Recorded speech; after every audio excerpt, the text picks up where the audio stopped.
আজকে কেন্দ্রীয় শহীদ মিনার চত্বরে আমাদের প্রিয়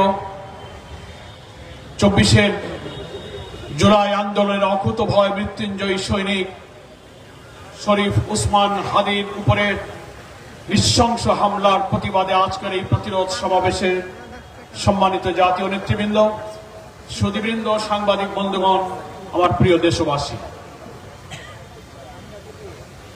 শরীফ উসমান হাদি শুধু একটি মানুষ নয়, শুধু ইনকিলাব মঞ্চের মুখপত্র নয়, তিনি হচ্ছেন ভারতীয় আধিপত্যবাদ বিরোধী জনতার ঐক্যের প্রতীক।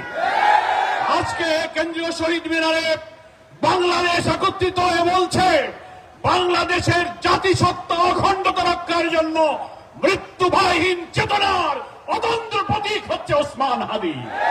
আমি আজকে তার পক্ষে এখানে একত্রিত হয়েছি। একটা কথা বলতে চাই, প্রধান নির্বাচন কমিশনার সাহেবের বক্তব্যে সবাই নিন্দা করেছেন। কি করে আপনি বলতে পারলেন এটা বিচ্ছিন্ন ঘটনা? তফসিল ঘোষণার পরের দিন একজন জাতীয় সংসদ সদস্য পদপ্রার্থী বাংলাদেশের মানুষের চেতনার প্রতীককে প্রকাশ্য দুপুরে গুলিবিদ্ধ করা কখনো বিচ্ছিন্ন ঘটনা হতে পারে না। আপনি বাংলাদেশের মানুষের সংস্কৃতি, জাতিসত্তা, মূল্যবোধ সম্পর্কে যদি ন্যূনতম ধারণা থাকে, তাহলে বুঝতে হবে বাংলাদেশকে ভারতের কররাজ্য যারা বানাতে চায়, আমাদেরকে যারা সেবাদার বানাতে চায়, এই দেশকে গ্রাস করার পরিকল্পনার অংশ হচ্ছে হাদির উপরে আক্রমণ। এটা বিচ্ছিন্ন নয়, এটা একটা প্যাকেজ প্রোগ্রাম। আমি বিস্মিত।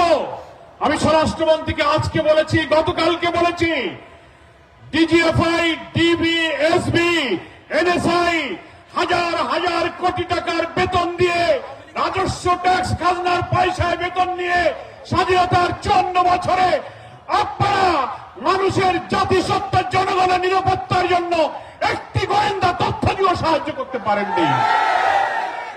তা না হলে বাত ব্যথা, প্যারালাইসিস কিংবা আর্থ্রাইটিস, আধুনিক ফিজিওথেরাপি ও পুনর্বাসন চিকিৎসায় নির্ভরযোগ্য নাম ডিপিআরসি। তার উপর আক্রমণের 2-3 দিন আগের থেকে সে বলছে আমার জীবনের নিরাপত্তা নেই, আমি নিরাপত্তাহীনতায় ভুগছি, আমি গুলিবিদ্ধ হতে পারি, আমার দুঃখ নেই, আমি গুলিবিদ্ধ হলে তোমরা বিচার করো, আমার ছেলেটাকে তোমরা দেখে রেখো।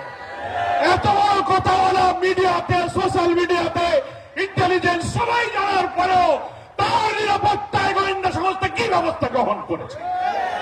এই যে ইন্টেলিজেন্স ফেলিওরের জন্য সরকারকে জবাব দিতে হবে। আমি এই কথা বলে শেষ করতে চাই, মাননীয় প্রধান উপদেষ্টা, আপনার দায়িত্ব নেবার পর যতগুলো হত্যাকাণ্ড ঘটলো জুলাই এবং ফ্যাসিবাদ বিরোধী আন্দোলনের সাথে আমরা যা ছিলাম, তাদের উপর আক্রমণ হলো, আপনি বারবার জাতীয় ঐক্য অটুট রাখতে বলেছেন, জুলাইয়ের চেতনাকে ধরে রাখতে বলেছেন। সেটা তো আমরা করছি, আমরা ঐক্যবদ্ধ।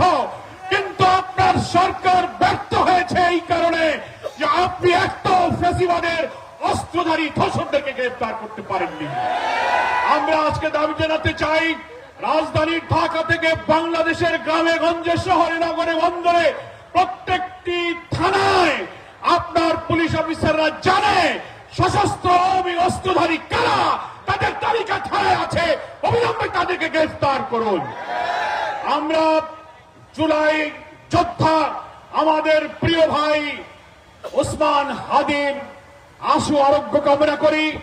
হায়াতের মালিক আল্লাহর কাছে আমরা মুনাজাত করি, আল্লাহ, বাংলাদেশের মানুষের জাতীয় স্বাধীনতা সার্বত্ব আপনাদের আমাদের মূল্যবোধের জন্য আজকে হাদির সবচেয়ে অনিবার্য প্রয়োজন। আল্লাহ, তুমি আমাদের ওসমান হাদির নেক হায়াত দিয়ে তুমি তাদেরকে আমাদের মাঝে ফিরিয়ে দাও। আজকে ইনকিলাব মঞ্চের সঙ্গে বাংলাদেশ এসে দাঁড়িয়েছে। মনে রাখতে হবে, নির্বাচনকে বানচাল করার প্যাকেজ প্রোগ্রামের মধ্য দিয়ে এই দেশকে ভারতীয় আধিপত্যবাদের কররাজ্য বানানোর এই চেষ্টা আমরা কখনো সফল হতে দেব না। আজকে মৃত্যুদণ্ডপ্রাপ্ত পলাতক আসামি হাসিনাকে যারা আশ্রয় দিয়েছে, হাতির উপরে গুলি করে ভারতে পালিয়ে যাওয়ার সুযোগ যারা দিয়েছে, তারা বাংলাদেশের নির্বাচনকে সুষ্ঠু করতে দেবে না।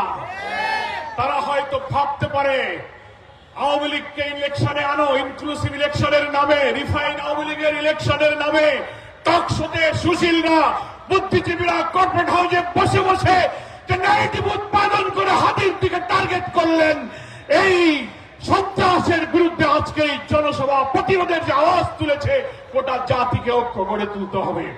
নির্বাচন বানচাল করে এই দেশকে ভারতের কলোনি বানাতে আমরা দিতে রাজি নই। আজকে কেউ মনে করতে পারেন যে আওয়ামী লীগ তো বিদায় নিয়েছে, ইলেকশন করতে পারবে না, অন্য কোন দলকে আওয়ামী লীগ বানিয়ে ক্ষমতায় আনা যায় কিনা এই স্বপ্ন আমরা পূরণ করতে দেব না।